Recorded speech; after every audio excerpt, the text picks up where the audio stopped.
I went straight inside and saw him.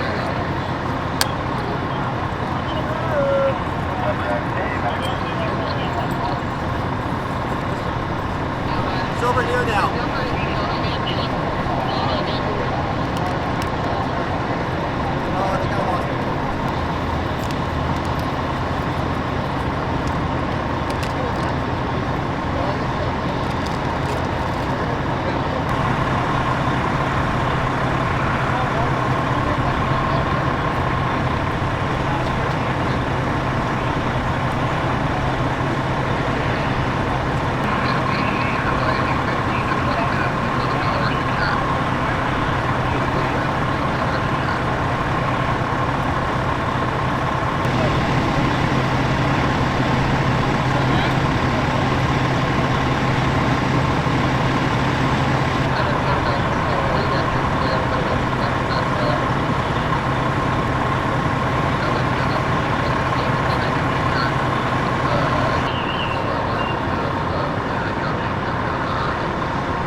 M-A-T-T-I-C-K. And you can look right in the middle of us so we each get a great shot.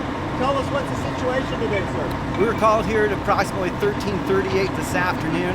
A vehicle was making a left-hand turn from Graves Avenue onto Pepper Drive here. The driver reported he had problems with his clutch and subsequently ran into the power transformer that's behind me there. First arriving units on scene found the car that was on fire behind us. However, the power transformer was and still is fully energized. Subsequent to that, we got extension into the building behind us, a storage unit, and several units in there have had fire in some of those units there.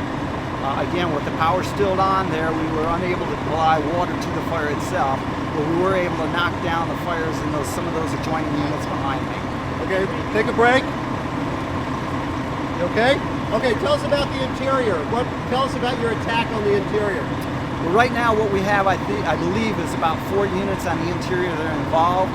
Again, because we have power that has not been secured to that building, we've been unable to very aggressively attack those fires. At this point, though, however, we do have most of the fires knocked down in those units inside, and we're waiting for SDG&E to shut off the power to the transformer there so that we can finish an attack on the fire on the inside. Explain why you can't put water on.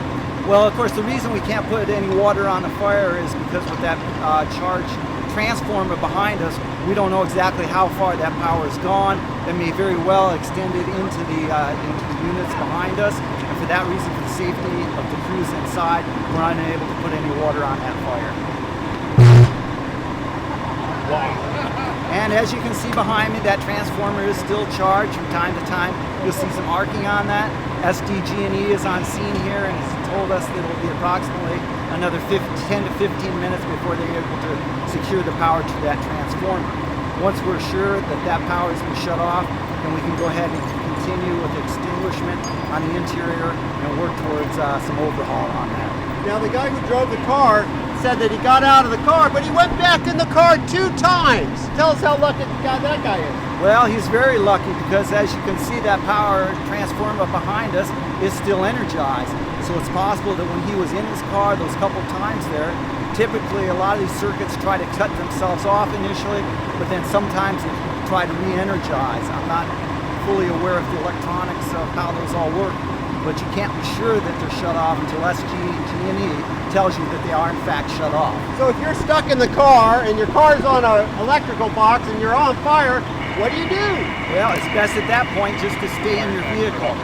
Typically what will happen is the wheels, the tires of your vehicle will shelter you from being grounded to the circuit. And and it's just safest to remain in that vehicle. I yield the floor. Anybody else? You could have caught fire though if we did that distance. You got to make that decision. Gotta make that decision.